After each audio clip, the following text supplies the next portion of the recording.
Hey there, members, Alejandro. Welcome back for day 108 of me doing the Daily LeetCode challenge until I reach 1 year's worth of green contributions here on GitHub. So today's problem is for November 1st, 2024, and let's get straight into it. All right, to start off the month, we get a LeetCode Easy. I think we haven't had a LeetCode Easy in like 20, 30 something days. It's been a long time since we got a LeetCode Easy. Okay, problem 1957, delete characters to make fancy string.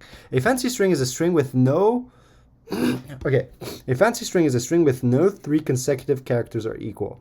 Give the string s, delete the minimum possible number of characters from s to make it fancy. All right, since this is easy, I'm going to assume a greedy solution works, right? Return the final string after the deletion. It can be shown that the answer will always be unique.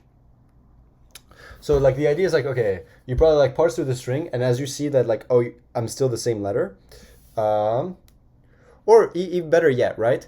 You can keep track of the last 2 letters at any single point in time. Actually, yeah. So you can keep track of the last 2 letters at any specific point in time, and you're like, oh, if the last 2 letters are the same as my current one, then I would have to delete here, right?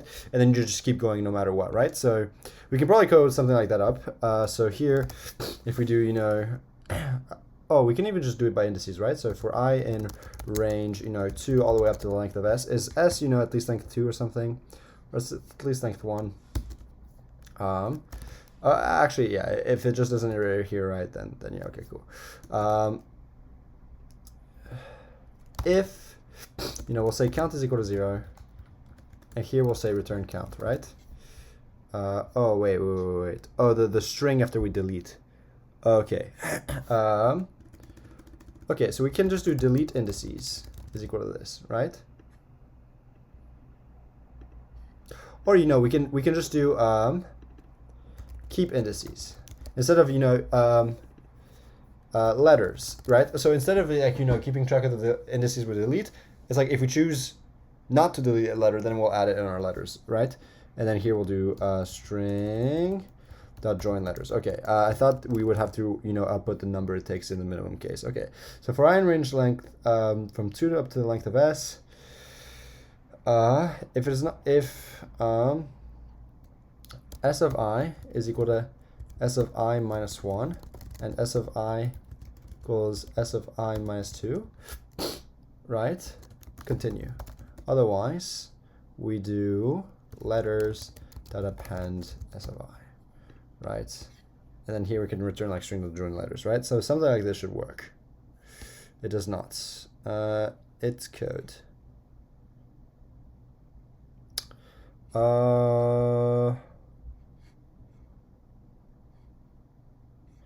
This is not equal to the previous 2.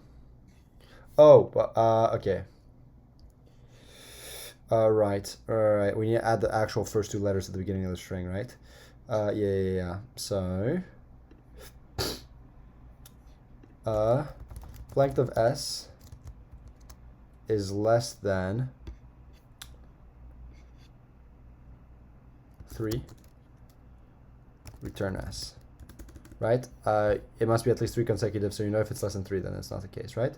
So we'll say, you know, s of 0 and s of 1 in here. There we go. Now we can just do something like this, right? Okay, so that's accepted. We can submit. And there we go. Bada bing, bada boom. We have a solution. Okay, so 22%. Okay, this is 300 ms. Okay. So some people do it a little faster. Okay, so how can we make it faster, right? Maybe if it's like, if I don't do it by indices. Okay, so one thing I can do, yeah, if it's not equal to this, or this is not equal to this, then here we can just straight up, you know, letters that append, right? So that's one way to make it technically a little bit faster constant time wise. Okay, so let's submit that.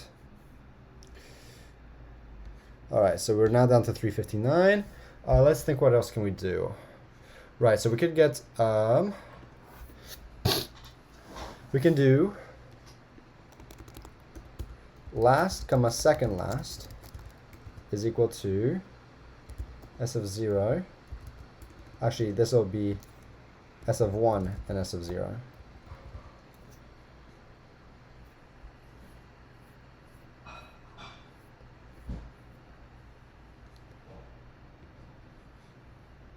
Right. Or prev second prev. Or yeah, we'll do second prev comma prev is equal to s of 0, comma s of 1. That way, if I order it in that way, it's more logical, right? Here we'll have, you know, second prev, comma prev. And here we'll say, hey, letter is equal to s of I. If letter doesn't equal prev, or letter doesn't equal second prev, or letter doesn't equal prev, and we'll do letters that append letter, right? And here we'll say, you know, loop invariant. Yeah, we'll do second prev is equal to prev, prev is equal to letter. Okay, so maybe something like this just makes it a tiny bit more efficient, right? So this works as well. Does this help me because I have to query less indices?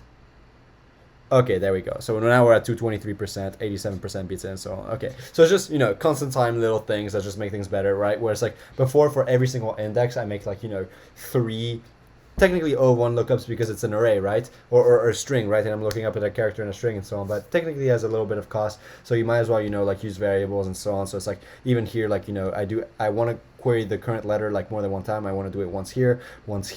And so you might as well store it in a variable instead of every single time looking up the ith index inside of S. That way it's like, you know, you just make the O1 part like a tiny bit faster. And, you know, it makes all the difference, right? We go from like a 20% solution to an 87% 7% solution, and there you go, bada bing, bada boom. So, okay, so as always, in all my videos, I do a quick recap if I was able to solve the problem. So for this one, it was very, very nice, short, and sweet. I'd even look at an example for the problem and so on, but the problem was very straightforward, right? It's just like you have a fancy string, or a fancy string is a string where no 3 consecutive characters are equal, right? So if you have E, you have to remove, like, you know, one of the E's. And so the idea was very simple, right? For every single letter, essentially what you're going to say is, okay, what were my previous 2 letters? And if my previous 2 letters were the same letter, i.e. all 3 of these letters are the same, then my current letter, I will say, I will choose not to keep it, right? And that's essentially like how I'm going to do it for the rest of the problem, right? And then if that was the case, it doesn't matter that, like, if I update things, you know, to be like the current letter and so on, because again, they were all the same letters in the first place, right?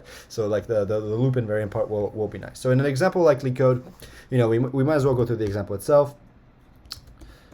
But the point is that, like, you know, we have LeetCode as a string. The point is that, you know, I have my second most prev, my prev, and my current, right? And so so this means current, or, you know, my current letter, or C for current, prev, and then second most prev, right? And so here it's like I have L, E, and E. Well, they're not all equal, so I'm not going to delete anything, right? What I'm going to do is, first of all, if the length of S is less than 3, there cannot be 3 of the same, so therefore I just return the whole string S, right? Otherwise, since it's at least greater or equal to 3 in length, I can keep the first 2 letters, because no matter what, I'll keep the first 2 letters in there, because they cannot form a sequence of 3 consecutive equal letters, right? And so then starting from the third letter, I check, like, okay, is it equal to the previous 2 letters? Here in this case, it is not, right? It's equal to this E here, right? This E is equal to this E, but it's not equal to this L. So we will not delete it, right? So here we update our current. We also update our prev to be right here, and we update our second most prev to be right here, right? So essentially, I'm always shifting this over by 1, right? So here it used to be here, I shifted by 1, and now it's here, right? So now this is my current. And essentially, like, here we'll keep track of an array of letters that we keep, right? So here I'm keeping essentially an array here. So we have the letter L here, we have the letter E here so far, and here we just decided to keep this E, so we keep it in here, right? And then at this point, it's like, okay, this C, well, let's think about this, right? This C, this current index, right, is an E. The last 2 characters were also E's. So this would form a consecutive sequence of 3 E's, which is not good. So what we're going to say is, hey, we're going to know the fact that there's an E here, but we're not going to add that into our solution, right? And the point is that, like, you effectively delete that from the string, right? And then it's like, okay, if you delete it from the string, what would you want your next setup to be? Well, you want your current to be this T here, right? And then, like, you know, your previous and S are the same here, right? As E and E.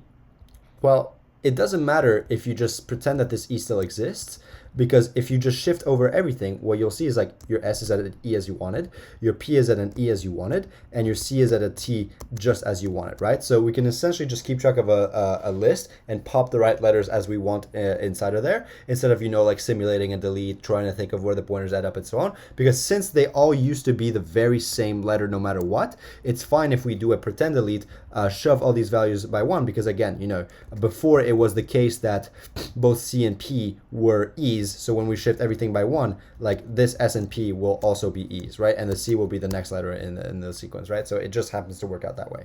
And then from here, we'll say, okay, this letter T is equal to both the previous ones. Here it is not, so they're both E's actually. So here we add the T inside of there. We shift everything over by 1. This C, okay, it's not equal to both the T and E here for sure, so we add that C, shift everything by 1. Okay, this O, yeah, definitely not equal to these two letters over here, so we add the O, shift everything by 1. Okay, this D definitely not equal to either this O or C, and even less so both. So we're gonna add that D in here, and then we shift this over by 1, and we say, okay, is E equal to both letters that come before me? No, it doesn't, so therefore we add the E, right? And so that's essentially how I was able to do this algorithm. It's like whenever I see that, hey, a current letter is equal to both of the letters right before me, right, the two previous most letters next to me, then I will not consider that letter as part of my solution, right? Otherwise, I will consider the letter as part of my solution. I just go through the whole string, and for each letter that I consider, I add it to a list, so that at the very end, I can just, string.join all the letters in that list, bada bing, bada boom, just return the solution. So that's pretty much how I was able to solve this problem. But otherwise, that's pretty much it for this video. If you did find it useful or enjoyable in any way, shape, or form, I'd highly appreciate if you left a like or a comment. But otherwise, I'll catch you in the next one. So until then, ciao, ciao, my friend. Bye-bye.